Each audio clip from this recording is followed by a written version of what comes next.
Buenas tardes. ¿Cómo están?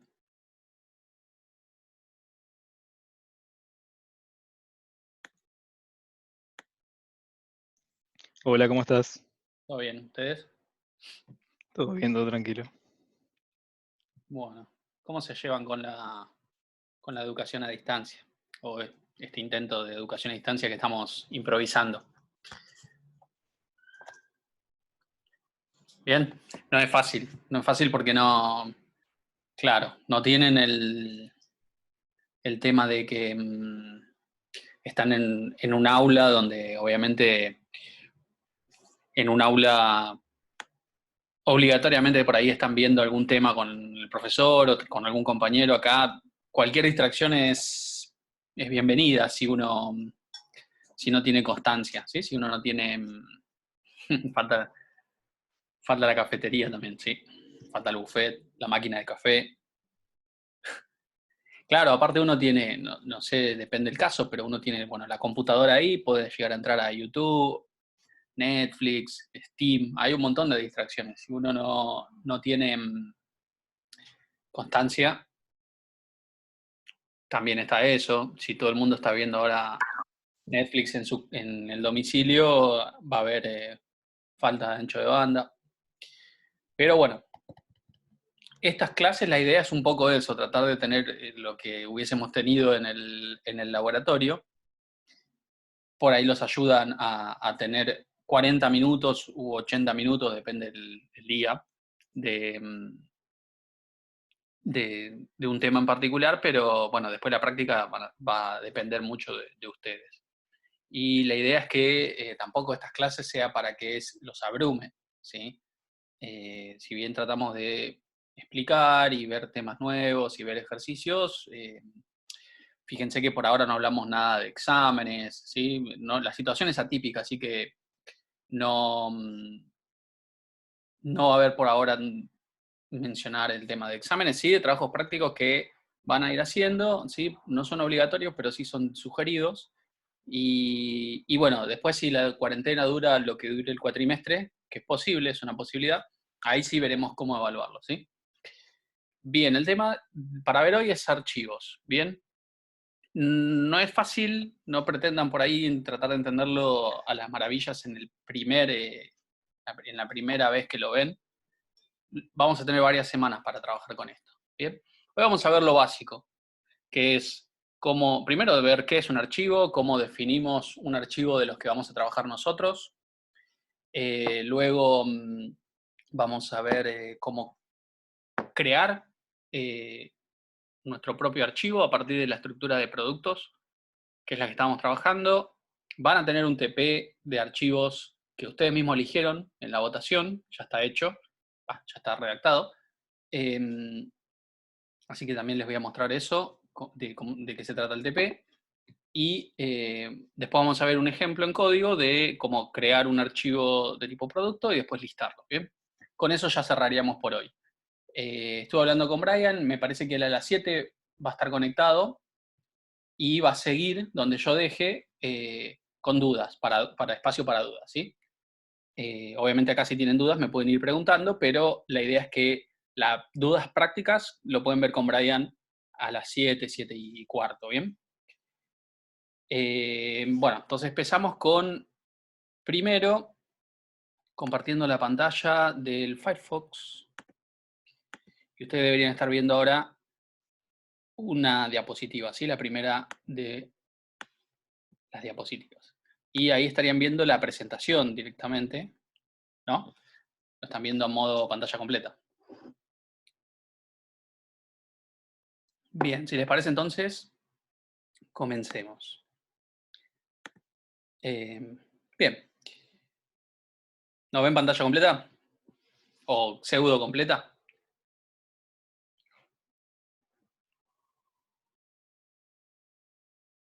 Sí, sí, sí. Sí, no importa que no se vea todo completo, pero pseudo completa. Bien. Entonces, los archivos podríamos, si vamos a dar una definición muy vaga, muy sencilla, es bytes en un dispositivo, en un celular, en una computadora, en un pendrive, ¿sí? con una computadora me refería a un disco rígido, ¿no? En un pendrive. Eso sería un archivo. Es lo que pasamos de la memoria a algún medio de almacenamiento. ¿Sí? Pero bueno, después si lo clasificamos de una manera más elegante, vamos a tener diferentes tipos de archivos. Archivos de sistema que en general no tocamos y son los que permiten a un sistema operativo funcionar. ¿Sí? En general un usuario estándar no tiene acceso a eso, no puede modificarlo. Archivos ejecutables, que son aplicaciones, ¿sí? Eh, ¿Por qué uso Bitly para pasar links? Sí, de hecho tengo el link de esto, si lo quieren ver. Yo diría que lo vean de Zoom, pero si quieren verlo, después se los puedo pasar, después se los paso. Me parece más fácil, no sé, que pasar el link largo, el link corto. Les decía de los archivos ejecutables. Es cualquier aplicación o programa, ustedes están haciendo archivos ejecutables cuando compilan, y puede ser desde algo muy sencillo, como una calculadora hecha en consola, hasta algo más, más elaborado, como podría ser un programa, una aplicación, un procesador de texto o un juego, ¿sí? Pero no deja de ser un conjunto de archivos, ¿sí? Y después tenemos archivos de datos. Y ahí es donde vamos a estar trabajando nosotros, ¿sí? Los archivos de datos tienen un formato, van a tener una estructura específica. Obviamente se dará una idea que la estructura específica en nuestro caso va a ser o provenir de un struct primero y después de una clase, que más adelante vamos a ver qué es, ¿sí? Mediando el cuatrimestre. Y esa estructura la va a tomar un programa o una aplicación específica que la va a poder interpretar y va a poder crearlas o visualizarlas o borrarlas, ¿sí? Ejemplo podría ser una planilla de cálculo, como puse ahí, que tiene una estructura especial, el archivo de planilla de cálculo, y aplicaciones como Excel permiten abrir una, visualizarla, editarla, ¿sí? O otro ejemplo que vamos a ver hoy es una aplicación que vamos a desarrollar en C++ y que mediante una estructura de alumno, en este caso el ejemplo que vamos a ver en concreto va a ser con la de producto, pero yo podría crear un alumno, guardarlo en disco, luego listarlos, a futuro borrarlos, ¿bien? Entonces, nosotros vamos a estar trabajando con archivos de datos. Entonces, ¿qué características tiene un archivo de datos? Bueno, más adelante vamos a ver, pero acá mencionamos una serie de reglas que tendríamos que tratar de cumplir para que un archivo de datos trabajado con C funcione correctamente, ¿sí? Primero, los registros deben ser de longitud fija. Ahora vamos a ver de qué se trata eso. Pero yo no puedo tener en un archivo, o la idea es no tener en un archivo que guardo alumnos, un registro de alumno, después, no sé, un vector de enteros, porque le guardo un vector de enteros, después un vector de productos y después otro registro de alumno. Esa no es la idea. La idea es tener uno atrás del otro los distintos registros de alumnos si se trata de un archivo de alumnos o de productos si se trata de un archivo de productos. ¿Bien? Otra cosa que tendríamos que tratar de garantizar es que los registros tengan al menos un campo irrepetible y único para poder identificar al registro, ¿sí? Por ejemplo, en la estructura de alumnos podría ser el legajo. Como el legajo no se puede repetir, entonces con ese valor yo puedo identificar todo el registro. Y sé que en el archivo no va a estar dos veces el mismo legajo. ¿Bien? Y en la estructura de productos teníamos un ID de producto que cumple la misma lógica. De hecho, la clase anterior, en memoria con el vector de structs, estuvimos viendo cómo hacer para que ese código no se repita. ¿Bien? Bueno, lo mismo va a pasar con los archivos. Siempre va a haber uno o más campos, ¿sí? Elementos, atributos de la estructura, que idealmente no se van a repetir, por lo tanto, van a poder identificar el registro. Y luego, en consecuencia de eso que anteriormente expliqué, no debería haber registros duplicados. Si yo tengo un archivo de alumnos, entonces el mismo alumno no debería estar dos veces. ¿Por qué? Por varias razones, pero no sería consistente y además sería un desperdicio de información, un desperdicio de espacio en disco.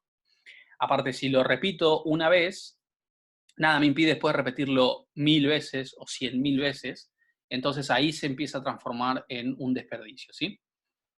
Pasemos a lo siguiente. Acá hay un ejemplo, un esquema básico de cómo un struct alumno, que recuerden, un struct alumno era un tipo de dato ejemplificado con un legajo, compuesto por un legajo, un apellido y nombres. ¿Todos están viendo la página 1? Ah, ok. Bien, vamos a solucionar eso porque yo estoy pasando diapositivas y ustedes ven solo la primera. Así que no se preocupen. Voy a dejar de compartir un segundo la pantalla y voy a compartir de vuelta todo. Entonces, ahí deberían ver, ¿sí? Anteriormente estaba explicando sobre lo que está resumido en la diapositiva, ¿sí? Esto es lo que estaban viendo todos ustedes. Esto es lo que empecé a hablar de las características o clasificación de archivos, ¿sí? Después la diapositiva la van a tener, así que la van a poder ver. Sí, no es culpa ni de FiberTel ni de Telecentro, soy yo. Así que esta sería la segunda que estaba hablando. Después mencioné qué reglas deberíamos autoimponernos para que un archivo sea consistente, para que funcione bien. Y ahí es donde dije que los registros deben ser de longitud fija y, obviamente, tratar de que si yo estoy guardando en un archivo alumnos, no meta otra cosa que no sea alumnos, ¿sí? Eso va a hacer que después cuando yo lea el archivo sea fácil de leer, porque todos los registros van a tener la misma cantidad de bytes, ¿sí? Longitud fija, la misma estructura. ¿Cómo podrían ser los registros de diferente tamaño? Bueno, primero directamente guardando en el archivo primero un alumno, después una materia, después un profesor. Como son structs distintos, tendría un despelote en un archivo. Y segundo, podría ser, pero más complicado, porque todavía no lo vieron, pero que si en un struct yo tengo punteros, y esos punteros los uso para pedir memoria para vectores, después, si yo no lo sé guardar correctamente, después podría llegar a tener registros de diferente tamaño, ¿sí? O peor, registros que tienen punteros que están apuntando a lugares en memoria que en el archivo después no lo voy a poder representar así. Así que después tendría basura. Son cosas que uno tiene que tratar de cuando, claro, asignación dinámica de memoria. Esas son cosas que uno tiene que tratar de evitar que pase.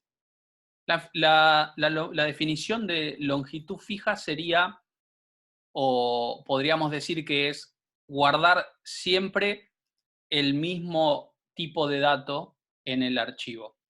Si tengo un archivo de alumnos, guardar struct alumno como lo tengo actualmente y no hacerle modificaciones a ese struct alumno, porque si yo tengo, por ejemplo, como veía acá, un struct alumno con legajo, apellido, nombres y edad, ¿sí? Guardo una serie de registros. Imagínense los primeros 5, con legajo, apellido, nombres y edad. Y después se me ocurre que un alumno, además de tener todo eso, tiene que tener el domicilio. Entonces se lo agrego. Y el registro 6 al 9 guardo con domicilio, ¿sí? Entonces, cuando vaya a leer el archivo, voy a tener un struct modificado en su tamaño, que cuando quiera leer el primer registro, yo no lo guardé con el domicilio, lo guardé a esta edad. Entonces ahí es donde se rompe todo, como están poniendo en el chat, porque no coincide la longitud fija, ¿está bien? Entonces, si a mí me pasa que empecé un struct, un archivo con un struct con ciertos campos, y después me di cuenta que le tengo que agregar otro campo más, tengo que hacer o cargar todo de vuelta, o hacer un proceso como de migración de un archivo con un campo menos a un archivo con un campo más, o me puede pasar que tenía más campos y le quiero sacar uno, pero siempre tengo que hacer un proceso, no puedo hacer que sea automático. Otra cosa que les decía es lo de tener un campo que lo identifique, ¿sí? Entonces, en el caso del alumno, el legajo podría ser el campo que lo identifique, no podría haber dos alumnos en el archivo con mismo legajo, ¿bien? Eso es algo que no va a pasar automáticamente y que lo tengo que garantizar yo. Como programador tengo que decir, bueno, cada vez que quiera guardar un alumno nuevo, tengo que verificar que no esté en el archivo el legajo. El apellido y el nombre sí, se puede repetir, la edad también, el domicilio también, pero el legajo no. No es algo que lo haga solo las funciones de archivo, ¿sí? Y esto es como un esquema donde de un struct alumno, que recuerden a un tipo de dato, yo puedo en memoria crear un registro de alumno. Este registro va a ocupar un espacio en la memoria donde yo voy a poder guardarle a cada atributo un valor distinto. Un legajo, un apellido, un nombre y una edad. Luego, con una función, que en este caso obviamente esta función la tendríamos que hacer nosotros, le podría pasar este alumno a la función y la función se encargaría de ir guardando en los distintos, en el archivo, perdón, en la posición que le corresponda, ¿sí? Y la idea es que cada vez que guarde un alumno voy a tener un registro más y otro registro más y así indefinidamente. Puedo tener la cantidad de registros que el disco admita, ¿bien? Que el espacio en disco admita. Eso sería el paso de que desde memoria lo paso al disco. Y después tendría la contraparte que desde el disco lo necesito pasar a memoria, por ejemplo, para listar un archivo o para buscar un registro en particular. Y ahí es donde nos viene bien el ID o el legajo, si acá sería legajo, no ID. Entonces, el archivo en disco sería, por ejemplo, alumnos.dat. ¿Sí? La extensión no importa, pero generalmente se usa el .dat para indicar que son datos. ¿Bien? Esto es algo binario. Si yo lo abro con un editor de texto, no voy a poder ver este formato. Yo voy a ver un conjunto de datos binario y tendría que usar un lector hexadecimal como para poder ver realmente lo que tiene. ¿Bien? Entonces, yo podría tener una función. De vuelta, habría que hacer esa función, a la cual le digo un número de registro del archivo, por ejemplo, el registro 1, y me trae cuál es el elemento en el disco, en ese archivo. Por ejemplo, si yo le digo registro 1 y teniendo en cuenta que como si fuese un vector, 0 sería el primer elemento, yo podría traer de los 4 alumnos que hay acá el segundo, ¿bien? Sería una cosa así. De vuelta, esa función leer alumno la tengo que hacer. No va a estar automáticamente de esta manera. ¿Bien? Entonces, para poder trabajar con funciones de archivo, con archivos, perdón, voy a tener funciones en C, que están en una librería que después les voy a mostrar cuál es, y tienen una serie de parámetros que recibe y de esa manera trabaja. Hasta acá se entiende más o menos el concepto de cómo sería trabajar con archivos. Es pasar de memoria al disco y del disco a la memoria según lo que yo tenga que hacer. ¿Bien? Después nos autoimponemos una serie de reglas para hacer que el archivo sea consistente. No guardamos valores que cambien de longitud, siempre la estructura va a tener el mismo tamaño. No voy a tener por lo menos una columna que me identifique todo el registro para después poder buscar por ese valor, ¿sí? Y no voy a tener registros duplicados. ¿Bien? Ahí Matías pregunta, además de archivos binarios, ¿cuáles serían otros? Otros tipos de archivos que podría tener son los de texto plano, donde, por ejemplo, estos datos que estoy guardando acá los guardaría pero separados por coma. Pondría 100, Santos, Mario, enter, y eso sería el siguiente registro y así. ¿Está bien? Son prácticos en muchos casos, pero para poder hacer lo que conocemos como alta, baja, modificación y listado, conviene este tipo de archivos binarios, ¿sí?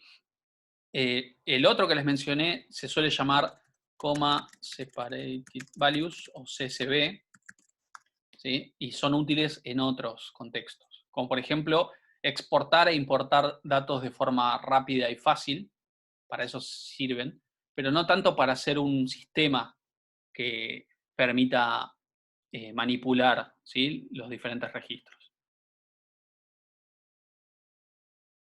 Aparte, claro, en binario yo garantizo el tamaño de cada registro, ¿sí? Guardo todos los registros de mismo...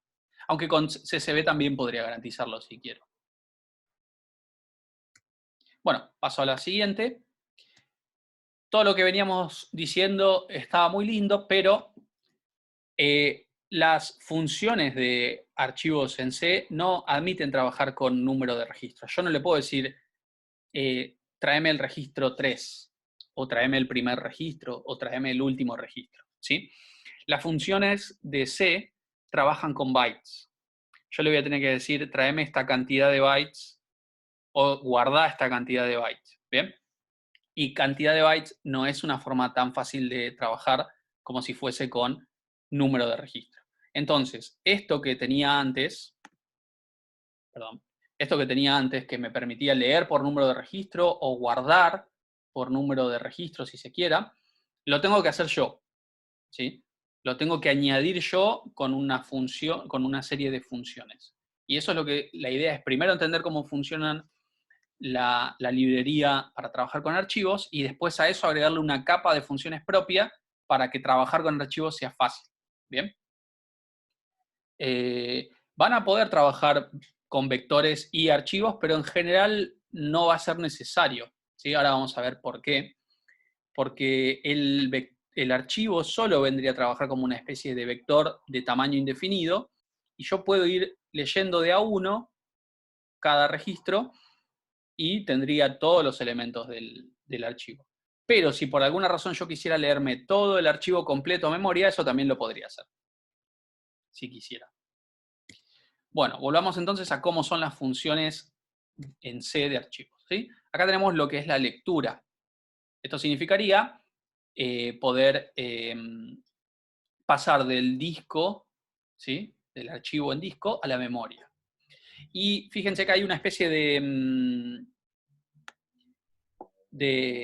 como descripción de lo que sería, y sería decirle, lee del inicio del archivo apuntado por F, después vamos a ver F qué tipo de dato es, una cantidad de 120 bytes, esa cantidad de bytes lo vamos a sacar a partir del tamaño del registro del struct, y después almacenarlos en una variable que va a tener que ser de ese tipo de dato, para pasarlo del disco a la memoria. Entonces, fread recibe 4 parámetros. Ahí te leo la pregunta, Nico. Va a recibir 4 parámetros. El primero es, ¿dónde quiero yo que se guarde la información en memoria? ¿Sí? Por ejemplo, si voy a leer en el archivo de alumnos, seguramente el primer parámetro va a ser una variable de tipo alumno o un vector de tipo alumno. ¿Sí? Entonces, el primer parámetro es la dirección de memoria de donde están los datos, que va a tener que coincidir con la estructura del archivo, pues si no voy a leer datos que después no voy a poder procesar. El segundo parámetro es cuántos bytes ocupan cada registro que voy a leer. Y acá hipotéticamente en el ejemplo vamos a asumir que el sizeof de alumno, ya vamos a ver qué es el sizeof, nos va a ocupar, ¿sí?, en memoria y en disco 120 bytes. Eso es lo que ocuparía el sizeof de alumno. Sizeof es un operador de C que lo que hace es permitir devolvernos el tamaño o de un tipo de dato o de una variable, ¿sí? En general yo recomiendo trabajar con el sizeof de un tipo de dato, ¿sí? Yo podría poner sizeof de P acá, porque si P es del tipo alumno, debería ser lo mismo. El problema es que P podría ser o un puntero o un vector, y ahí el sizeof me cambia. En cambio, si yo pongo sizeof de el tipo, siempre va a ser un valor fijo sin riesgo a que sea distinto, ¿sí? Luego, el tercer parámetro es cuántos registros a la vez quiero leer. Si P es un solo registro de alumno, entonces acá, en el tercer parámetro, debería poner 1 y no otra cosa, porque el recipiente donde yo quiero guardar lo que lea, en bytes, no va a ser suficiente. En cambio, si P es un vector de 10 alumnos, entonces yo puedo leer de 10 a la vez, porque sé que el recipiente, el primer parámetro donde va a ir a parar la información, admite esa cantidad, ¿sí? Es muy común que trabajemos con una variable simple del tipo struct, de lo que sea que estemos trabajando, y en el tercer parámetro de a uno a la vez, ¿sí? Es lo más común. Pero podría ser un vector, ¿sí?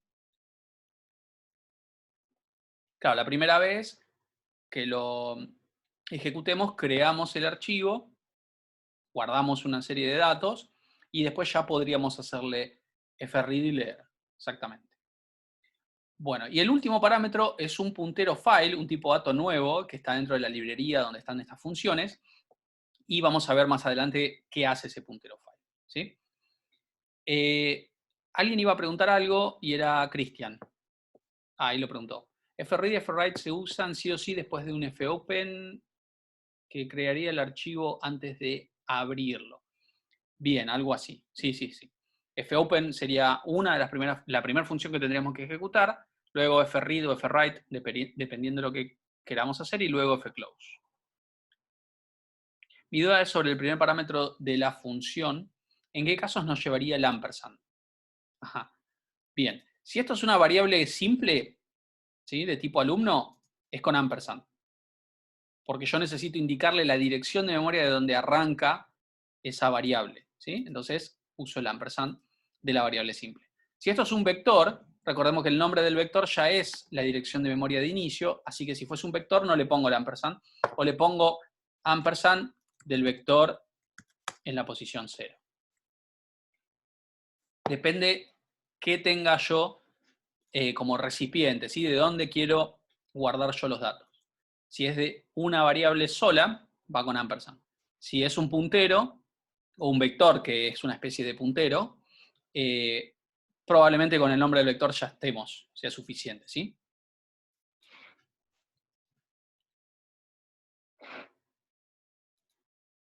No, con el nombre del vector debería ser suficiente para un fread o un frwrite. Habría que ver el caso puntual, pero no te tendría que pedir qué posición. O el ampersand, por ejemplo. Bueno, y la escritura es exactamente lo mismo en cuanto a parámetros, pero el proceso es inverso, ¿no? En frwrite, el primer parámetro sería de dónde salen los datos, ¿sí?, el origen de los datos, que sería, por ejemplo, en este caso, un registro de alumno cargado previamente. El segundo y el tercer parámetro es lo mismo, solo que en lugar de leer voy a escribir. Y el último parámetro es a dónde va a ir a parar la información, ¿sí? A qué puntero file, a qué archivo voy a guardar esa información. Entonces, fread y frwrite prácticamente comparten los mismos parámetros, lo que cambia es el propósito. Fread del disco lo pasa a la memoria y frwrite de la memoria lo pasa al disco. ¿Bien? Ahora lo vamos a ver, obviamente, en ejemplificado, pero la idea es que ustedes entiendan conceptualmente qué hace cada función para que cuando lo veamos entiendan el propósito de cada línea. ¿Bien? Dígame si van siguiendo bien las funciones, la idea. Ok. Teníamos lectura, escritura, pero un paso importante es también conocer qué es este puntero file, ¿sí? Y entonces un puntero file va a ser un tipo de dato nuevo, ¿sí? Fíjense que es así, file, todo en mayúsculas, y siempre se crea un puntero de eso, y nos va a permitir conectar nuestro programa con un archivo que esté en el disco, ¿sí?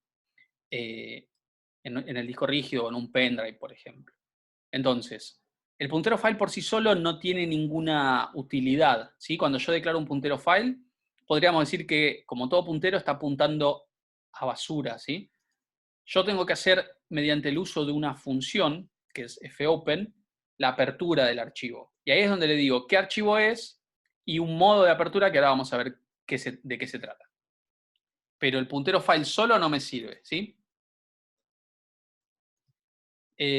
Preguntas hicieron. Fread del disco a la memoria y fread de la memoria al disco, no al revés. Fread de la memoria guarda en el disco y fread de lo que esté en el disco lo llevo a una variable en memoria. Bien, entonces, puntero file nos va a permitir de nexo entre un archivo y nuestro programa. Pero para que trabaje correctamente necesito de estas dos funciones, fopen y fclose, ¿sí? O file open, file close sería, ¿no? La F de file. Entonces, la función de apertura de archivos, fopen, ¿sí?, nos permite conectar un puntero file al cual le vamos a decir qué archivo es el que queremos conectar, qué archivo es el que queremos abrir, ¿sí?, y qué modo de apertura queremos para ese archivo. Y modos de apertura son varios, los más comunes son estos que estamos viendo acá, estos 4 que estamos viendo acá, ¿sí? Que es, entre comillas doble, como figura en el ejemplo, WB, RB, AB y RB más, ¿sí? Son los 4 que seguramente vamos a estar trabajando. Pues vamos a trabajar siempre con archivos binarios en este caso. Siempre van a ser binarios. WB lo que va a hacer es abrir como escritura el archivo, pero siempre lo destruye. O sea que si yo tengo datos en el archivo, cuando abra con WB, lo va a llevar a 0 bytes. Así que básicamente me sirve para borrar el archivo y crear uno nuevo, ¿sí? Si no existe el archivo, lo crea. RB lo que hace es abrir el archivo como lectura desde el principio del archivo, pero no admite escritura, es solo lectura. ¿Bien? AB lo que permite es abrir el archivo al final de todo, lo abre como escritura, pero para agregar, ¿sí? La idea es que no sirva para modificar lo que ya existe, solo agrega. Y además, si no existe el archivo, lo crea. Y por último, RB+, es una combinación de lectura y escritura que me permite abrir el archivo, leer y modificar registros existentes. Andrés, sí existiría AB+. Básicamente, cuando nosotros ponemos el más en un modo de apertura, lo que permite hacer es, le agrega lo que le falta al modo de apertura. Por ejemplo, RB+, a la lectura le permite escribir. Entonces, AB+, a la escritura le permite leer. Pero con estos 4 se puede hacer todo, no hace falta ni abrir como W+, ni como AB+. Con estos 4 se puede trabajar con archivos para hacer de todo, ¿sí? De hecho, WB prácticamente no lo van a usar, salvo para cuando quieran borrar o recuperar un backup que hicieron previamente, que eso más adelante vamos a trabajar. Nicolás pregunta, RB+, no me queda claro cuáles son los que permiten crear cuando no existe. Los que permiten crear cuando no existe son WB y AB. Pero el problema de WB es que borra lo que haya. Entonces, probablemente el que más van a usar es AB, que si no existe lo crea, pero si ya existe, agrega, ¿sí? RB+ no crea. Solo abre y permite leer y escribir, pero no crea el archivo. En cierto punto, perdón, ¿no? Ya abrir el archivo lo estaría creando, ¿no? O sea, No te escucho muy bien. Perdón, ¿ahí mejor? Un poquito mejor, sí. O sea, lo que iba. Ya directamente cuando abrís un archivo, capaz el nombre no lo tenía, pero ¿cómo se llama? Lo crea en el momento para después escribir o leer, depende de lo que el programa mismo diga, ¿no? Lo que el algoritmo... Pues decís, abrir el archivo inicialmente con todos los permisos y después en el programa ir o escribiendo o leyendo. Claro, o sea, un fopen con read binaries, pero si el archivo, el nombre no está, te devuelve el falso. Claro, eso era... Ahí va, listo. Sí, Sí, igual, ojo, después vamos a ver que la idea es abrir el archivo la menor cantidad de tiempo posible. O sea, abro el archivo, hago lo que tengo que hacer y lo cierro. Por varias razones. Primero, el disco es más lento. O sea que acceder a disco hace que el programa sea más lento, ¿sí? Esa es una razón. Y la otra es, si yo abro el archivo como escritura y otra persona quiere acceder a ese mismo archivo, por ejemplo, por red o la forma que sea, lo bloqueo. No tiene posibilidad la otra persona de acceder. Entonces, la idea es que el recurso de archivo esté lo menor posible abierto. ¿Está bien? Es como que, no sé, llegues a tu casa y dejes la puerta abierta por las dudas que tengas que volver a salir. La dejas abierta todo el día. En lugar de cerrarla y la abrís la próxima vez que tengas que salir. ¿Sí? Es más o menos la misma idea. Solamente lo usás y lo abrís cuando lo necesitas. Después lo cerrás y lo mantenés cerrado. Esa sería la mejor manera de trabajar con archivos. Y después, no abrir un archivo como escritura si no necesito abrirlo como escritura. ¿Sí? Darle la menor cantidad de permisos posible. Bien. Y fclose es una función muy sencilla. Le voy a pasar el puntero file previamente abierto, ¿sí? Tiene que estar abierto para poder cerrarlo, y aunque parezca un proceso como secundario, es importante porque les mencionaba que no puedo abrir simultáneamente el mismo archivo a la vez, o sea que lo tengo que cerrar para poder abrirlo de vuelta. Y además, cuando estamos trabajando con escritura, confirma que los datos se graben, ¿sí? Cuando hago el fclose, se hace la confirmación de la escritura, ¿sí? Entonces, es necesario, es una función clave en el trabajo, ¿sí? fopen, fread o fwrite y fclose al final. Hay otras funciones que vamos a ir viendo más adelante, pero estas son las 4 iniciales, o las 4 básicas, ¿sí? Sí, devuelve un valor que podría tomárselo como bool. Exacto. Todas devuelven un valor que se pueden tomar como un valor de verdad. ¿Sí? La podría guardar en una variable bool y tomar si se pudo hacer o no. Los valores que devuelvan fopen, fclose, fread y fwrite. Todas devuelven un valor que a nosotros nos va a servir para saber si funcionó bien o no. Exactamente. No, cada una tiene distintos valores de vuelta. Ahora vamos a ver, ¿sí? ¿Cómo vamos de tiempo?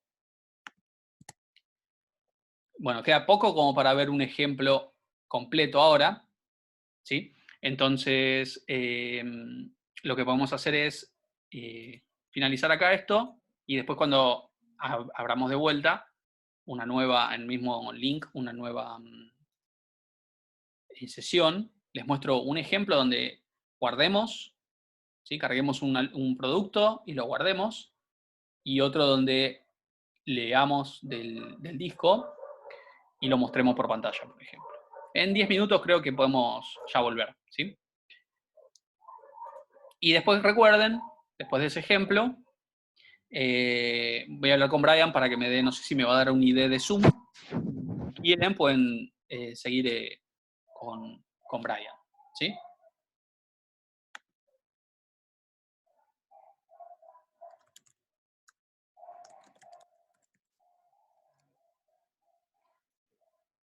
Bien, la actividad está, a ver si les puedo compartir ahora. Ustedes técnicamente están viendo toda la pantalla, así que podrían ver esto. Este sería el TP, la parte 1 del TP. ¿Sí? Van a tener bueno, una introducción, el formato de la estructura a trabajar, cuestiones que tienen que validar y garantizar que pase, ¿sí? Un menú a tratar de respetar, ¿sí? Un menú inicial, principal a respetar, y después un submenú, que en este caso van a empezar trabajando con platos. Recuerden que eligieron el sistema de platos, eran platos, pedidos y clientes, ¿sí? Bueno, entonces el primer paso es trabajar con platos y algunas aclaraciones, ¿sí? Esto lo pueden acceder desde el siguiente link. Creo que era así, esperen que lo tengo acá, 4 y 5. Así sería el de la diapositiva que estaba mostrando recién. Y ahí está el TP en la primera parte, ¿sí? Sí, igual tranqui, no, es largo, sí, va a ser largo en conjunto con todo, ¿sí? En conjunto con todos los temas, van a estar con las 3 entidades, van a ser un sistema bastante extenso, ¿sí? Pero a su vez van a tener varias semanas para trabajar con esto, así que, y nosotros vamos a estar en el foro de dudas y después vamos a hacer seguramente reuniones de Zoom, pero solo de consultas, para que puedan tener una retroalimentación, una ayuda en el desarrollo. Y la idea es que ustedes le den la mayor como originalidad posible. Pueden trabajar en grupo si quieren y hacer una interfaz gráfica distinta a la que ponemos acá si quieren, ¿sí? Que sea como un reto, que ustedes lo decidan desarrollar como quieran. Esto es como las cuestiones básicas que tienen que respetar, ¿sí? Grupo después vemos, porque se corta la videoconferencia, ¿sí? Entramos en 10 minutos. Nos vemos.